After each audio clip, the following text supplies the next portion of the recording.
डरिए मत, नाइंसाफी के खिलाफ आवाज बुलंद कीजिए।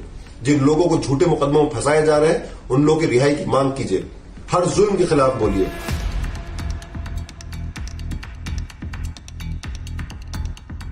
अगर आप इस वीडियो को देख रहे हैं, इसका यह मतलब है कि मुझे गिरफ्तार कर लिया गया है। इस वीडियो के जरिए मैं आपको एक संदेश देना चाहता हूं। दिल्ली दंगों के जो दिल्ली पुलिस की कार्रवाई है उसमें वो दंगाइयों को नहीं पकड़ रहे हैं जिन्होंने खुलेआम दंगा किया, दंगा भड़काया, पुलिस की मौजूदगी में भड़काया, टीवी कैमरा के सामने भड़काया। हम सबने देखा। उन पर एफआईआर तो दूर की बात, उनको एक बार दिल्ली पुलिस पूछताछ के लिए भी नहीं बुला रही है। वहीं दूसरी तरफ जो सरकार के आलोचक हैं, जो सरकार की नीतियों का और खासतौर से सीए कानून का विरोध कर रहे थे, एनआरसी का विरोध कर रहे थे, उनको झूठे मुकदमों में फंसाया जा रहा है। कोई सबूत नहीं है उनके पास। कई सारे छात्र नौजवानों को गिरफ्तार कर लिया है। पिछले कई महीने से मुझको भी गिरफ्तार करने की कोशिश कर रहे हैं। झूठे झूठे बयान चलाते रहते हैं टीवी पे।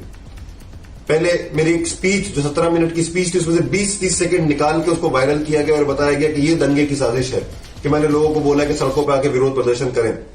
जब मैंने वो पूरी 17 मिनट की स्पीच अपलोड कर दी, जिस स्पीच में मैं दंगा और हिंसा तो दूर की बात, मैं सत्याग्रह और अहिंसा गांधी के संदेश की बात कर रहा था, तो अब वो मेरे खिलाफ और नए नए झूठे बयान टीवी में चलाते हैं।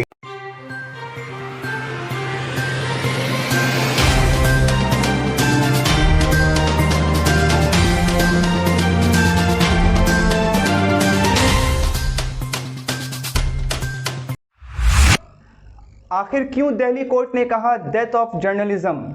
आखिर क्या वजह थी जो ये स्टेटमेंट कोर्ट द्वारा जारी?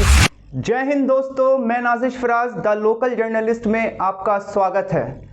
आज आपको द लोकल जर्नलिस्ट की टीम एक ख़ास विषय पे बात करते हुए नज़र आएगी। मेरी मुराद उमर खालिद केस से है, जिसकी पैरवी अभी हाल ही में 23 अगस्त को हुई। हालांकि दिल्ली पुलिस द्वारा जो याचिका डाली गई थी वो 18 अगस्त को डाली गई थी, लेकिन दिल्ली पुलिस ने जब ये याचिका डाली, उन्होंने साफ साफ कोर्ट में ये कहा कि ये जो भी प्ली डाला गया है उमर खालिद की तरफ से वो मेरिट लेस। दिल्ली पुलिस द्वारा जो स्टेटमेंट बताया गया, जो कोर्ट में कहा गया, उसके बाद कोर्ट ने डेट एक हफ्ता बढ़ाकर 23 अगस्त का दिया। मैं इस केस से जुड़ी हुई कुछ खास तत्व आपके सामने रखना चाहूँगा, जिसको जानने के बाद आपको हैरानी होगी। आपको याद होगा पिछले साल फरवरी 24, 2020 दिल्ली में दंगा हुआ, मासूम लोग मारे गए, ना जाने कितनी मासूम जाने गई, जिसके ज़िम्मेदार साफ साफ पूरे देश ने देखा कि उस राइट से 2 दिन पहले कपिल मिश्रा ने दिल्ली पुलिस के सामने खुले लफ्ज़ों में ये कहा कि शाहीन बाग अगर खाली नहीं किया गया तो हम एक्शन लेंगे। ये स्टेटमेंट था। उसके बाद वहाँ एक दिन बाद ही वहाँ राइट शुरू हो गए, जिसमें ना जाने कितने लोग मारे गए, हर जगह दंगा हुआ, पब्लिक प्रॉपर्टी तोड़ी गई, गवर्नमेंट प्रॉपर्टीज तोड़े गए, आगजनी हुई। लेकिन जिम्मेदार जो इस खास मौजू पे जिम्मेदार थे, जो क्रिमिनल थे या जो अक्यूज्ड थे, उन लोगों को किसी ने भी अरेस्ट नहीं किया। बल्कि एक भी केस ऐसा नहीं आया जिसमें वैसे उन लोगों को अरेस्ट किया गया जिन लोगों ने इस तरह के बयान दिए। मैं आपको कुछ डेट और कुछ नाम बताता हूँ। दिल्ली पुलिस द्वारा उन दिनों लगभग 750 एफआईआर दर्ज किए गए थे, जिसमें 250 से ज़्यादा चार्जशीट थे। लेकिन उन 750 एफआईआर में एक भी ऐसा नाम नहीं था जो उमर खालिद को दिल्ली राइट्स कॉन्स्पिरेसी में अरेस्ट करवा सके। उनका नाम ना होने के बावजूद भी दिल्ली पुलिस ने मार्च के महीने में उमर खालिद को दिल्ली राइट्स कॉन्स्पिरेसी में अरेस्ट किया।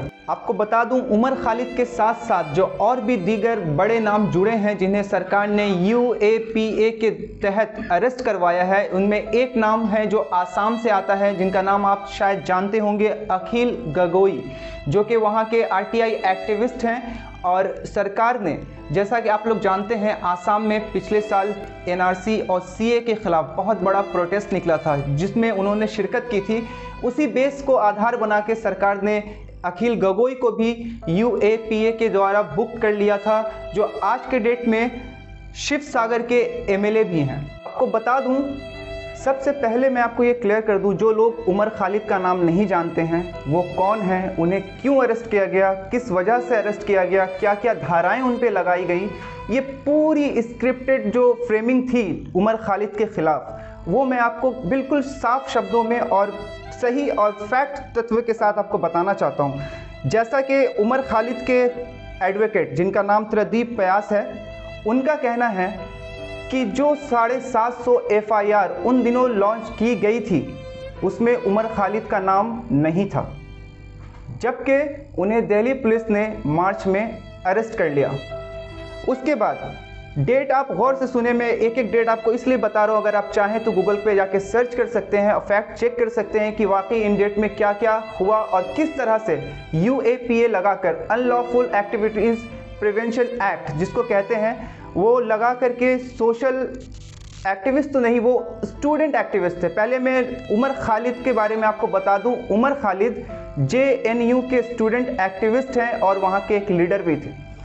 उनके ऊपर UAPA का केस लगाया गया, उन्हें धाराओं में फंसाया गया और उन्हें अरेस्ट कर लिया गया। आज भी उमर खालिद अरेस्ट हैं, उन्हें बेल नहीं मिली। इसमें चौंकाने वाली बात यह है कि जिस केस में उमर खालिद को अरेस्ट किया गया है, 750 जो केस उस वक्त दिल्ली पुलिस द्वारा लिखी गई थी उनमें उमर खालिद का नाम नहीं था। ये कैसे मुमकिन है? एक शख्स जिसका नाम FIR में नहीं है उसको दिल्ली पुलिस अरेस्ट कर लेती है। और इसमें चौंकाने वाली दूसरी बात यह है कि कोर्ट ने उनको पहले ही अप्रैल के मंथ में बेल दे दिया था। अब यहाँ पे मैं दूसरी तारीख बता रहा हूँ, आप तारीख को अपने जहन में रख लें। 13 सितंबर 2020 इस तारीख को उमर खालिद को वापस से अरेस्ट किया गया। किस केस में? दिल्ली राइट्स कॉन्स्पिरेसी केस में अरेस्ट किया गया, जिसके लिए कोर्ट ने उन्हें पहले से ही बेल दे रखी थी। अब 13 सितंबर को उनको वापस अरेस्ट किया गया और जो उनके वकील हैं, उनके वकील का ये कहना है कि वो जो केस में उनको अरेस्ट किया गया उसके बाद दिल्ली पुलिस ने एक और याचिका दायर की जिसमें उन्होंने 50 पेज की कम से कम याचिका जारी की, जिसमें अलग अलग केस, अलग अलग तरह के धाराएं उन पे लगाई गई। वो धाराएं कौन कौन सी हैं मैं आपको बता दूं जो उमर खालिद के ऊपर लगाए गए हैं। Under section 13, 16, 17, 18 of the UAPA Act, 3 and 4 of the Prevention of Damage Public Property, जो लोगों के द्वारा जो पब्लिक प्रॉपर्टी को नुकसान पहुंचाया गया उस पे उन धाराओं के तहत उन्हें अरेस्ट किया गया, जिसमें अलग अलग तरह के इंडियन पैनल कोड के तहत उन पे लॉ की जिसमें याचिका दी गई है, अलग अलग एक्ट दिए गए हैं जिसके बिना पे उनको अरेस्ट किया गया। अब कुछ नाम ऐसे हैं, इनमें कुछ नाम ऐसे हैं जिन पे दिल्ली पुलिस ने जिनको अरेस्ट किया, जिनका जिक्र FIR में नहीं था, और उनके अलावा कुछ नाम मैं आपको ऐसे बताऊंगा जिनका नाम पूरा देश जानता है कि उस हादसे से पहले किसने कैमरे पे आके धमकाया दिल्ली पुलिस को। सारी दुनिया ने वो वीडियो देखी, लेकिन उन लोगों को जो कि बीजेपी के ख़ास लोग थे जिन्होंने ये इस तरह के शब्द का उपयोग किया, उन लोगों पे किसी भी तरह के कोई चार्जशीट नहीं बनती, ना ही किसी भी तरह के कोई FIR दर्ज होता है। FIR दर्ज किन लोगों पे होता है? मैं कुछ नाम बता दूं जो उमर खालिद के साथ अरेस्ट हुए थे। Devangana Kalita, Natasha Narwal, Jamia coordination committee member Safoora Zargar, Jamia Millia Islamia के आसिफ इकबाल तान्हा, फॉर्मर आम आदमी पार्टी काउंसलर ताहिर हुसैन, और भी दीगर लोगों के नाम उसमें शामिल थे जिनके नाम UAPA लगाकर सरकार ने अरेस्ट किया। अब इन लोगों को तो सरकार ने ह्यूमैनिटी बेस पे और कुछ जो कि आम आदमी के प्रवक्ता थे उन लोगों को छोड़ दिया गया, लेकिन उमर खालिद उन्हें ही UAPA में क्यों रोक करके फ्रेमिंग की गई, इसके मैं कुछ तत्व आपको बताता हूँ। ख़ास करके वजह जो दिखती है और जो हमने देखी है, लगातार उमर खालिद CAA और NRC के ख़िलाफ़ प्रोटेस्ट में शामिल होते हुए दिखे। कभी JNU के बाहर, कभी जामिया मिल्लिया इस्लामिया के बाहर, कभी शाहीन बाग के बाहर, कहीं पर भी ये जो CAA और NRC के ख़िलाफ़ प्रोटेस्ट हुआ उन्होंने अपनी समर्थन दिखाई, वहाँ वो सपोर्ट के लिए गए और लगातार वो इन प्रोटेस्ट में शामिल होते रहे। अब सरकार का UAPA लगाना ये ख़ास क्यों हो रहा है उन लोगों पे जो लोग CAA और NRC के ख़िलाफ़ प्रोटेस्ट करते आ रहे हैं इतने दिन से। पहला, उनका नाम उमर खालिद है। अगर उनका नाम उमर खालिद की जगह कुछ और होता तो शायद उनके ऊपर ये UAPA नहीं लगता, लेकिन चूंकि उनका नाम उमर खालिद है इसलिए, और चूंकि वो JNU से भी बिलोंग करते हैं, JNU में क्या क्या हादसे हुए वो आप लोग उससे बहुत अच्छे से वाकिफ़ हैं। मैं आपको कुछ और चीज़ें बताता हूँ जो कोर्ट में उस दिन, जो 23 अगस्त को जब उनकी याचिका चल रही थी, तब कोर्ट ने दिल्ली पुलिस से कहा कि वो जो क्लिप जिसके आधार पे उमर खालिद को अरेस्ट किया गया था वो आपको कहाँ से मिली। दिल्ली पुलिस कहती है कि वो क्लिप्स हमें न्यूज़ 18 के माध्यम से और रिपब्लिक भारत या रिपब्लिक वर्ल्ड के माध्यम से हमें वो क्लिप मिली, जिसके आधार पे उमर खालिद को UAPA के एक्ट में हमने अरेस्ट किया। अब क्या था उस क्लिप में, शायद आप लोगों ने वो क्लिप देखी होगी। उस क्लिप में कहा जा रहा है कि दिल्ली राइट्स कॉन्स्पिरेसी से पहले जो एक मीटिंग हुई थी ताहिर हुसैन, उमर खालिद और इकबाल फैसल के बीच में, वहाँ ये सारी चीज़ों की प्लानिंग की गई थी। उसके आधार पे इनको UAPA के द्वारा अरेस्ट किया गया। अब वो वीडियो जो न्यूज़ 18 के माध्यम से दिल्ली पुलिस को हाथ में लगी और रिपब्लिक भारत के माध्यम से हाथ में लगी, आखिर क्या था उस वीडियो का सच। जब कोर्ट ने ये पूछा न्यूज़ चैनल्स वालों से कि ये वीडियो आपको कहाँ से मिली, तो उनका कहना था कि ये वीडियो तो हमें अमित मालविया के ट्वीट से मिली। वो अमित मालविया जो कि इंडिया के BJP IT सेल के हेड हैं, जिन्हें खुद ट्वीट करके कहता है कि इनकी जो न्यूज़ेज़ होते हैं, उनके जो वीडियोस होते हैं वो मैनिपुलेटेड होते हैं। वो ऐसे वाहिद ऐसे शख्स हैं जिनको ट्विटर ने खुद ट्वीट करके ये बातें कहीं, उनके माध्यम से ये वीडियो न्यूज़ 18 और रिपब्लिक भारत को ये वीडियो मिला। अब कोर्ट ने उनसे ये कहा कि इस चीज़ को एक्सेप्ट नहीं किया जा सकता, हमें रॉ फुटेज चाहिए। रॉ फुटेज चाहे 1 घंटे का हो चाहे 2 घंटे का हो, हमें रॉ फुटेज चाहिए। उसमें क्या बातें कही गई उमर खुदा खालिद द्वारा, उन सब पे गौर करने के बाद इस याचिका को हम लोग आगे बढ़ाएंगे या उस पर किसी तरह का एक्शन लेंगे। बात यहाँ पर सिर्फ ये नहीं है कि ये वीडियोस के तहत में उमर खालिद को फ्रेम कर लिया गया। बात यहाँ पे ये है कि एक मैनिपुलेटेड वीडियो किसी एक शख्स की, एक अच्छे स्टूडेंट की, किसी भी की ज़िंदगी बर्बाद कर सकती है। सरकार अगर चाहे तो वो किसी को भी अपने शिकंजे में घेर सकती है। वो कैसे? अगर आपने CAA और NRC के प्रोटेस्ट में शिरकत की है, आप UAPA के शिकार बन सकते हैं। क्यों? क्योंकि सरकार को ये लगता है कि जो NRC और CAA के प्रोटेस्ट में शामिल हो रहा है वो सरकार पे आवाज़ नहीं बल्कि देश के खिलाफ आवाज़ उठा रहा है। और UAPA में 2 तरह के तत्व होते हैं, एक अगर राज्य, उसको राज्यद्रोही भी कहते हैं और एक देशद्रोही भी कहते हैं। राज्यद्रोही वो एक अलग चीज़ होती है जब आप किसी तरह की कॉन्स्पिरेसी से गुजर रहे होते हैं या सरकार के खिलाफ, जो कि आपका राइट है, आपको कॉन्स्टिट्यूशन इस चीज़ का अधिकार देता है कि अगर किसी भी सरकार से आप खुश नहीं हैं, उनके फैसले से खुश नहीं है, किसी तरह के बिल से खुश नहीं है, तो आप अपनी आवाज़ बिल्कुल बुलंद कर सकते हैं। ये अधिकार हर एक इंसान को है। लेकिन उमर खालिद ने जब ये किया तो उन्हें UAPA लगा दिया गया, और कई मैंने नाम जो आपको गिन करके बताएं उन सब के ऊपर UAPA लगा हुआ है।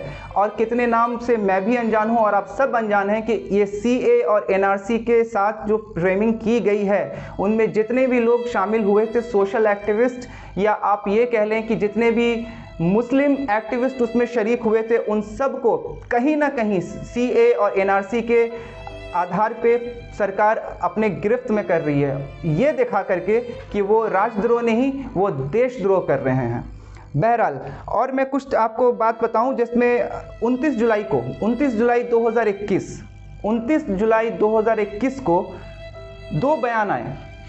एक बयान नंबर था 164, दूसरा बयान था 161। जो 161 नंबर बयान था उसमें जो 29 जुलाई को दिया गया, उसमें जो गवाह है उसका कहना है कि वो जहां मीटिंग चल रही थी उमर खालिद, इकबाल सैफ़ी और ताहिर हुसैन की, वहां वो अंदर गया ही नहीं, उसको इजाज़त नहीं मिली, वो बाहर खड़ा था।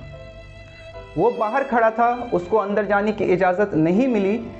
तो किस तरह से उस गवाह की बुनियाद पे उन लोगों पे UAPA का केस डाला गया और उन लोगों को अरेस्ट किया गया। चूँकि सफूरा ज़रगार प्रेग्नेंट थी जब उनको अरेस्ट किया गया, तो उनको ह्यूमैनिटी के बेस पे बहुत महीने बाद छोड़ दिया गया, लेकिन UAPA के अंडर में जो उमर खालिद को अरेस्ट किया गया है वो अभी भी अरेस्ट हैं। बहरहाल 164 के बयान में वो शख्स जो पहले गवाही दे चुका है वो दोबारा से भी बयान देता है। उसमें वो ये कहता है कि उसको अंदर जाने की इजाज़त नहीं दी गई, बाहर ही खड़ा था, उसको किसी भी तरह की मालूमात नहीं है। न्यूज़ 18, रिपब्लिक टीवी ने जो वीडियो बनाया था उसमें बहुत सारे काट छाट, बहुत सारे अलग अलग तत्व थे जो लोगों ने देखा, समझा। कोर्ट भी इस चीज़ को बेहतर से समझती है कि ये मैनिपुलेटेड वीडियो था। कोर्ट ने रॉ फुटेज की मांग की है, इन्वेस्टिगेशन अभी जारी है और आगे भी चलती रहेगी। देखते हैं इस केस में उमर खालिद को बेल मिलता है या नहीं, या उमर खालिद होने के वजह से UAPA के केस में इसी तरह अंदर रहेंगे। एक स्टूडेंट एक्टिविस्ट क्या कहते हैं जो उनके साथ आप बीती कुछ दिनों में, उनकी वीडियो अभी हम आपको दिखाएंगे। वो क्या कहते हैं, उनके साथ क्या गुजरा, वो एक एक शब्द और वो जो बातें उन्होंने कही थी, जो वीडियो हमने देखी है, कुछ एडिशन जो एडिटेड वीडियो देखे हैं, वो पूरी बातें उन्होंने जो कही थी, उन्होंने कोर्ट में उस चीज़ को साफ तौर पे बयान किया है कि मैंने क्या क्या बातें कही थी। बहरहाल द लोकल जर्नलिस्ट की टीम हमेशा आपको सच दिखाने की कोशिश करती है। अभी भी मैंने आपको एक एक तथ्य के साथ, एक एक फैक्ट के साथ, डेट के साथ सारी चीज़ें बताई कि किस तरह से उमर खालिद को, या उमर खालिद जैसे वो तमाम एक्टिविस्ट जो CAA और NRC के साथ जुड़ करके काम किए, इसके खिलाफ, सरकार के खिलाफ आवाज़ उठाएं, उन लोगों को किस तरह से ये BJP की सरकार फ्रेम कर करके, अलग अलग धाराओं में फ्रेम कर करके अरेस्ट करके उनकी ज़िंदगी बर्बाद कर रही है। ये तो कुछ नाम थे जो हाईलाइटेड थे, जिन्हें आप जानते हैं, और जो नहीं जानते हैं उनके नाम मैंने आपको बताएं। लेकिन ऐसे और कई नाम हैं जिनके बारे में ना आपको नाम पता है, ना हम जानते हैं, और उनकी ज़िंदगी एक गुमशुदा बन के रह गई है।